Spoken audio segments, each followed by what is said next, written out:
In today's Warcrow topic, we are going to be talking about Master Uruk, he who is without prejudice, who is a named high command character that is part of the Scions of Yaldabaoth faction in Warcrow. So Master Uruk is a dark-minded elf and progenitor who excels at his original calling, which is war. He first began practicing body modifications upon himself when he was still in training with the Scions before he was even a progenitor, and he will do whatever he can do to make himself faster, stronger, more resilient, and more fearsome. He is and always has been his own favorite subject to work on, and he will experiment on himself even before working on his Anointed, which, as we talked about in the Anointed video, they're kind of like the antithesis and one of the best pieces of art a progenitor can actually do. And Uruk prefers to work on himself first to make sure that the Anointed are the best they can possibly be.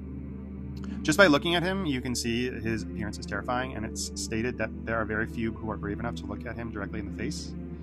He is one of the most fearsome warriors that the Scions actually have right now, and this is because he is a progenitor, so that makes him, a master of magic.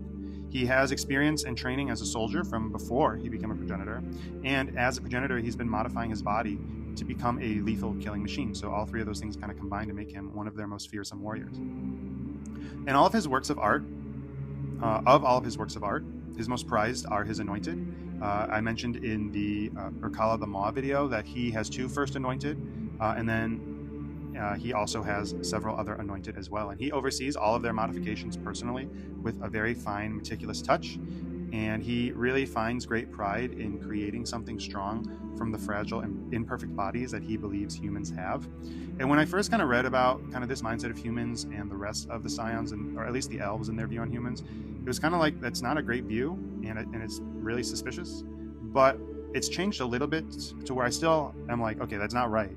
But the progenitors and the dark-minded elves, the way I see it now is it seems like they kind of have an ignorant sweetness to humans, right? Because they see themselves as so much greater. They don't fully understand humans, and so they see humans kind of as like a little toddler giving you like something they made, right? It's kind of like, oh, that's cute. So when Uruk is working on the humans to become Anointed, he is trying to make them the best that they can become because he sees their current state as fragile and imperfect. Uruk also keeps a vial of his own blood as a memory of his past life. It's the only thing he has left from kind of like his original form, you can think, as an elf. And this vial just reminds him that he will never be weak again, because I bet you if you took a snapshot of him now with like his 4 arms and just how he looks and compared it to his original self, which I've not seen, but I'm assuming he's just a typical elf, right? He would probably consider that weak. And this vial is before the process that occurred known as the palingenesia. And the palingenesia is also known as the new birth, and it's when the heart of a progenitor is removed and replaced with a new heart made from chitin and orichalcum.